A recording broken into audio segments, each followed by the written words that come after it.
Selamat datang di channel Denny Akbar. Novel Menantu Dewa Obat. Bab 155.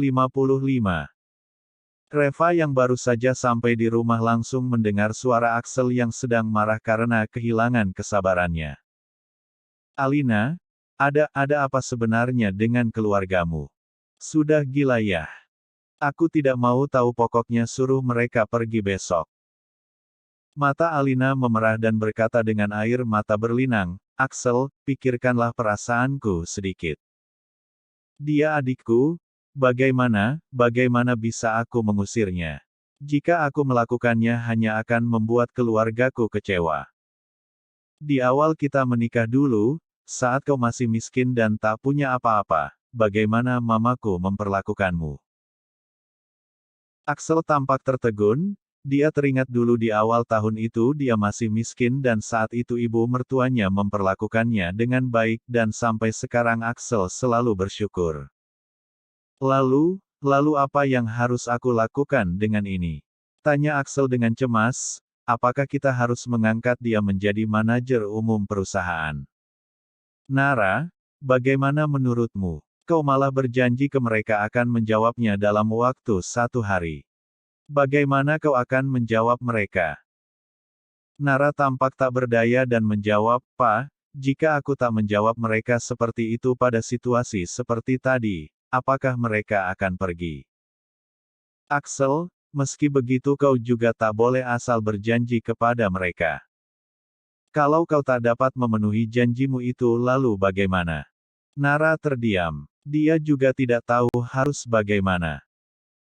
Detik berikutnya Reva datang dan berkata, "Pak, jangan khawatir, aku akan menangani masalah ini."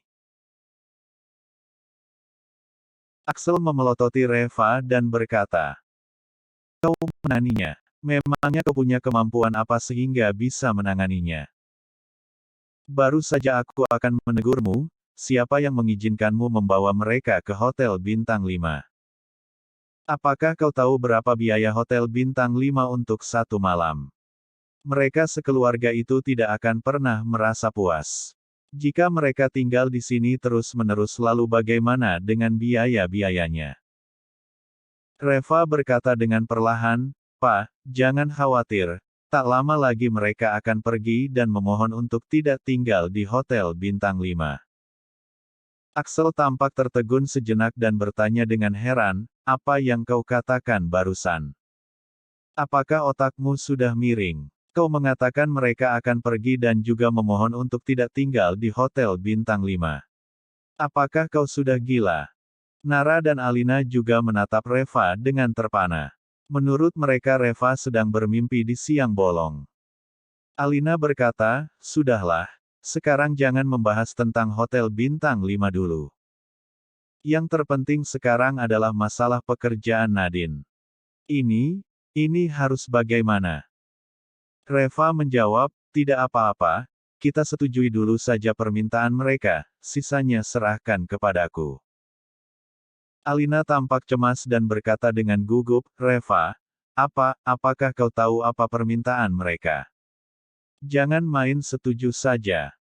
Jabatan dan fasilitas yang dimintanya itu, bagaimana kau bisa menanganinya?" "Reva, tenang saja.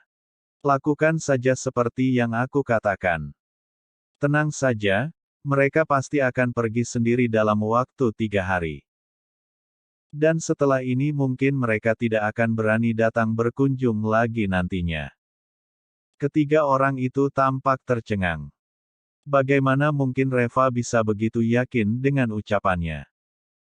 Setelah terdiam cukup lama akhirnya Nara lebih dulu mengangguk dan berkata, "Pak, lakukan saja seperti yang dikatakan Reva. Aku percaya pada Reva, dia tidak akan mengecewakanku." Axel dan Alina menatap Reva dengan penuh selidik karena mereka merasa Reva tak akan bisa menangani dan menyelesaikan masalah ini. Keesokan harinya pagi-pagi sekali, Axel terbangun karena panggilan telepon dari Rebecca yang memintanya untuk menjemput mereka di hotel. Axel lalu pergi menjemput mereka dengan penuh emosi. Saat tiba di hotel dia melihat Jonathan sekeluarga duduk di lobi hotel dengan wajah lusuh dan lemas. Ada apa dengan kalian? Axel tampak terkejut. Saat melihat Axel, mereka bertiga tampak seolah-olah telah menemukan penyelamat yang datang untuk menyelamatkan mereka. Jonathan segera menghampirinya dan meraih lengan Axel, "Kakak ipar, cepat-cepat kau bantu kami pindah ke hotel lain. Aku mohon, kami benar-benar tidak bisa tinggal di hotel ini." Axel tidak bisa untuk tidak terkejut. Keluarga ini benar-benar memohon padanya untuk pindah ke hotel lain. Apa yang telah Reva lakukan sebenarnya? Kenapa mau pindah hotel? Jonathan menghela nafas dan berkata, jangan bahas itu. Setelah kami tinggal di sini semalam, tidak tahu mengapa seluruh tubuhku muncul bintik-bintik merah yang aneh dan terasa sangat gatal. Kami tidak bisa tidur sepanjang malam. Dan karena kami juga tidak tahu harus bagaimana, akhirnya kami menelepon unit gawat darurat dan pergi ke rumah sakit. Lalu, dokter mengatakan bahwa kami mengalami alergi. Menurut dokter, ranjang di Hotel Bintang 5 ini terbuat dari bahan khusus dan sepertinya kami alergi terhadap bahan tersebut. Semalam kami bertiga tidak bisa tidur sepanjang malam. Gatal-gatal ini berlangsung sepanjang malam. Axel hampir tertawa terbahak-bahak. Brengsek, siapa suruh kau ingin tinggal di Hotel Bintang 5? Sekarang rasakan balasannya. Tetapi hati Axel tampak mencelos sejenak. Bagaimana Reva bisa tahu bahwa mereka akan memohon untuk tidak tinggal di hotel ini? Apakah Reva tahu mereka bisa alergi? Bab 156. Suasana hati Axel sedang sangat baik dan dia segera menyetujui mereka bertiga untuk pindah ke hotel lain. Dan ketiga orang itu tidak berani lagi untuk meminta menginap di hotel berbintang. Karena rata-rata hotel berbintang menggunakan bahan yang sama untuk ranjangnya. Ketika mereka hendak pergi, tiba-tiba terjadi lagi sesuatu yang di luar dugaannya. Saat mau check out kamar, Axel diberitahu bahwa mereka bertiga memiliki tagihan konsumsi yang cukup tinggi. Ternyata setelah mereka berada di sana semalam, Rebecca sekeluarga tidak langsung masuk ke kamar untuk tidur, tetapi mereka malah turun ke restoran di bawah untuk mengenyangkan perut masing-masing dengan berbagai macam makanan. Biaya makan mereka sebesar $8.000 lebih. Untung saja pagi ini sarapan prasmanannya gratis. Kalau tidak dia benar-benar tidak tahu berapa banyak biaya yang harus dikeluarkan untuk sarapan pagi ini. Mendengar biaya tagihan itu, Axel hampir muntah darah. Kalian makan apa saja ini? Rebecca menjawab dengan tatapan polos, tidak makan terlalu banyak juga. Aku hanya beberapa macam makanan dan sebotol anggur merah. Kakak ipar, kita juga jarang datang ke sini, jangan bilang kau tidak rela untuk mentraktir kami ya. Dengan cepat Axel menjawab. Mengapa kalian tidak memberitahuku jika kalian ingin makan?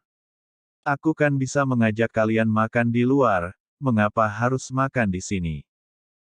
Apa kalian tahu bahwa makanan yang sama harganya lebih mahal di sini dibanding di luar? Tiba-tiba wajah ketiga orang itu tampak dingin dan Rebecca berkata dengan marah, "Kakak ipar, apa maksud ucapanmu itu? Keluargamu sangat kaya dan mempunyai perusahaan yang besar, apakah biaya sekecil ini saja kau tidak rela dan memperhitungkannya? Kita hanya makan sedikit saja tetapi kau sudah bersikap seperti itu. Benar-benar, semakin kaya kau semakin pelit sih." Axel tampak hampir kehilangan kesabarannya, tetapi Alina dengan cepat berkata, sudahlah, ini kan hanya masalah makan saja. Rebecca, jangan marah. Pekerjaan Nadine sudah diatur oleh Nara. Pergilah bekerja hari ini. Mendengar itu ketiganya tampak sangat gembira. Dan Rebecca segera berkata, yang benar. Apakah menjadi manajer umum? Gaji bulanan mulai dari $50.000. Dia akan tinggal di mana? Aku kasih tahu ya, Lavender Garden adalah batas minimalnya. Alina menghela nafas dan berkata, tempat tinggalnya memang di Lavender Garden dengan luas sebesar 200 meter persegi lebih dan dekorasinya sangat bagus. Setelah itu Rebecca baru tersenyum dan berkata, nah, ini baru benar. Kakak ipar, kau ini ya, aku sudah katakan bahwa kalian ini cukup beruntung dengan Nadine berada di sini dan bekerja untuk membantu kalian. Fasilitas seperti ini tak ada apa-apanya. Kalian pikirkan saja, Nadine ku datang ke sini untuk membantu kalian dan dalam setahun kalian dapat menghasilkan keuntungan tambahan sebesar 30 hingga 50 miliar dolar. Nantinya kalian pasti akan berterima kasih kepadaku. Masalah fasilitas ini benar-benar cukup murah dan tak ada apa-apanya sama sekali. Ini karena kita masih satu keluarga jadi buat kami sudah wajar Nadine datang membantu kalian. Hanya masalah sepele saja. Mendengar ucapannya Axel sangat marah hingga tak bisa berkata-kata. Dia mengabaikan mereka begitu saja. Tak lama kemudian mereka tiba di perusahaan bahan obat. Rebecca tampak sedikit kesal saat mengetahui bahwa Nadine hanya menjadi manajer umum di anak perusahaan farmasi Su. Tetapi saat Herman menyerahkan kunci mobil Panamera kepada Nadine, mereka langsung menyetujuinya. Melihat itu Alina hampir muntah darah dibuatnya. Panamera ini adalah mobil yang tadinya dia belikan untuk dirinya sendiri. Gara-gara masalah mobil ini juga yang menyebabkan keuangan perusahaan krisis. Kemudian mereka mencari cara untuk menanggulangi hal ini dengan membeli sejumlah Astra Galus yang bermasalah. Yang akhirnya mengakibatkan mereka ditendang dari perusahaan ini. Dan mobil ini juga ditinggalkan di perusahaan bahan obat. Alina sendiri hanya pernah naik 2 kali mobil ini dan sekarang malah menjadi mobil Nadine. Axel yang sangat kesal sama sekali tidak ingin tinggal di sini lebih lama lagi jadi dia segera meninggalkan mereka semua dan pergi bersama Alina dan Nara. Selama perjalanan itu Axel terus-menerus menggerutu. Sialan, semakin aku memikirkannya, semakin marah aku. Orang macam apa sih mereka ini? Keluarga kita baru saja mendapatkan sedikit keuntungan dan mereka tampak sudah tidak sabar ingin menghabiskan uang kita saja. Hai, semakin aku memikirkannya semakin kesal aku. Jika mereka tinggal di sini harus bagaimana ini? Nara mendesah, Pak, kau jangan terlalu emosi. Reva kan sudah bilang, mereka akan diusir dalam 3 hari. Axel semakin marah dan berkata, memangnya ucapan Reva bisa dipercaya? Dia bilang 3 hari apa itu sudah pasti 3 hari. Kau lihat saja keluarga itu, apa mereka rela untuk pergi? Aku tak percaya Reva bisa mengusir keluarga ini dalam 3 hari. Nara meliriknya dan berkata, Pak, aku percaya pada Reva. Kau lupa, semalam dia mengatakan bahwa paman ketiga dan keluarganya pasti akan minta pindah ke hotel lain. Dan sekarang terbukti bahwa hari ini mereka semua minta pindahkan. Axel menggaruk kepalanya yang tidak gatal. Ya, benar juga sih, batin Axel. Hanya saja yang hotel bintang 5 itu kan karena alergi. Kalau masalah manajer umum perusahaan masa ia alergi lagi? Lalu bagaimana cara Reva mengusir mereka dalam waktu 3 hari?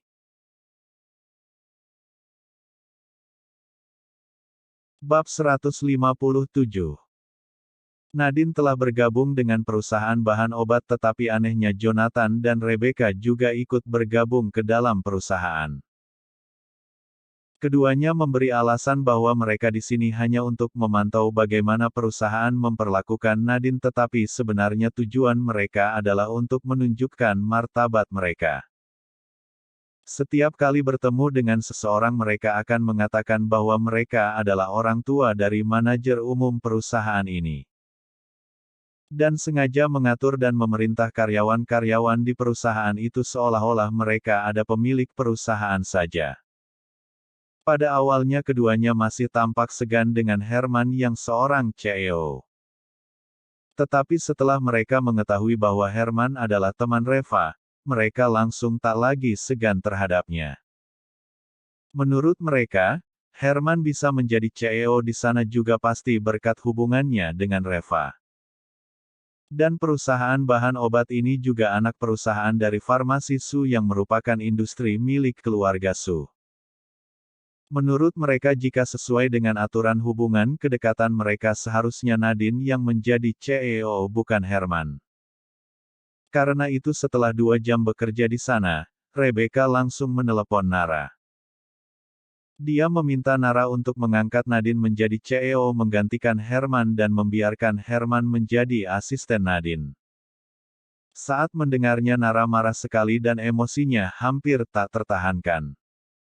Rebecca masih saja tidak puas setelah Nadine diberikan posisi manajer umum ditambah dengan berbagai fasilitas sesuai dengan permintaannya.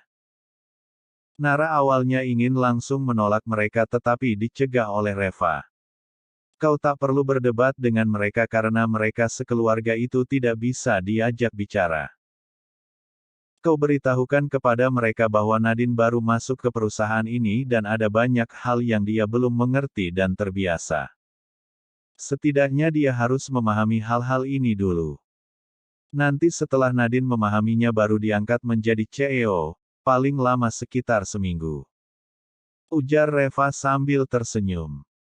Nara tampak mengernyit, Reva, apakah kau yakin dengan memberikan jawaban kepada mereka seperti itu? Keluarga ini sangat perhitungan, mereka akan menagihnya.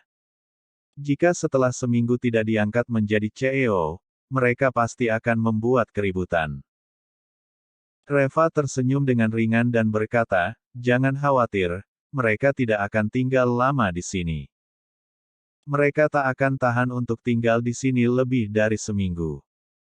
Nara tampak ragu-ragu tetapi dia tetap menuruti Reva dengan mengulangi ucapan Reva tadi kepada Rebecca. Ucapannya kepada Rebecca itu cukup masuk akal dan beralasan sehingga Rebecca juga tidak enak untuk membantahnya. Akhirnya mau tak mau dia harus menerimanya untuk sementara ini. Tetapi di dalam perusahaan bahan obat perilaku Rebecca sangat tidak sopan. Dia langsung mendorong pintu kantor CEO dan meminta Herman untuk mengosongkan kantornya agar nantinya Nadine bisa bekerja di kantor Herman. Sedangkan Herman sendiri dipindahkan ke kantor manajer umum. Meskipun jabatan mereka belum berubah tetapi dengan sifat Rebecca itu dia sudah tak sabar dan seakan-akan dengan merebut seperti itu sudah mendapatkan jabatannya lebih dulu. Saat karyawan perusahaan melihat situasi ini, mereka semua tampak khawatir. Mereka tampak sangat takut kepada keluarga Rebecca sehingga tidak ada yang berani langsung menentang keinginan mereka. Hanya dalam waktu 1 hari, Rebecca telah berhasil membantu Nadine mengambil alih perusahaan. Saat pulang kerja Rebecca tampak cukup bangga. Dan dia juga membahas dengan suaminya tentang toko kecilnya itu yang ingin dia jual agar bisa datang ke sini dan bekerja di perusahaan. Sedangkan Jonathan, dia bahkan tampak lebih bersemangat dibanding Rebecca. Dia yang hanya seorang pegawai kecil di kampungnya dan biasanya sering disuruh-suruh oleh orang lain. Saat datang ke sini dia melihat begitu banyak orang yang menghormatinya sehingga membuat dia merasa sombong. Oleh karena itu dia juga berencana untuk berhenti dari pekerjaan yang di kampungnya itu dan datang ke sini untuk bekerja. Sampai saat ini mereka sekeluarga masih bermimpi dan menghayal. Mereka membayangkan nantinya jika Nadine berhasil melakukan pekerjaannya dengan baik maka lebih baik dia pindah ke kantor pusat saja. Kemudian usir Nara dari jabatannya dan biarkan Nadine yang mengambil alih perusahaan farmasi Su. Pada malam hari setelah pulang kerja, Rebecca menelepon Axel dan memintanya datang ke perusahaan untuk menjemput mereka. Axel tampak tercengang. Bukankah perusahaan telah menyediakan mobil untuk Nadine? Rebecca kemudian memberikan alasan yang cukup masuk akal. Nadine sedang pergi menghadiri acara reuni kelas, jadi mobilnya telah dibawa dia. Kakak ipar, kita sudah sampai di rumahmu. Bukankah seharusnya kau menyiapkan makan malam untuk kami? Sejak siang kami belum makan dan kami juga sudah bekerja sepanjang hari untuk perusahaanmu. Kalian sekeluarga malah santai sekali di rumah bisa makan makanan yang enak-enak. Apa kalian tidak pernah berpikir siapa yang membantumu menangani bisnis perusahaan? Jadi orang itu setidaknya harus tahu bersyukur sedikit. Bersambung. Jangan lupa subscribe dan like-nya. Terima kasih.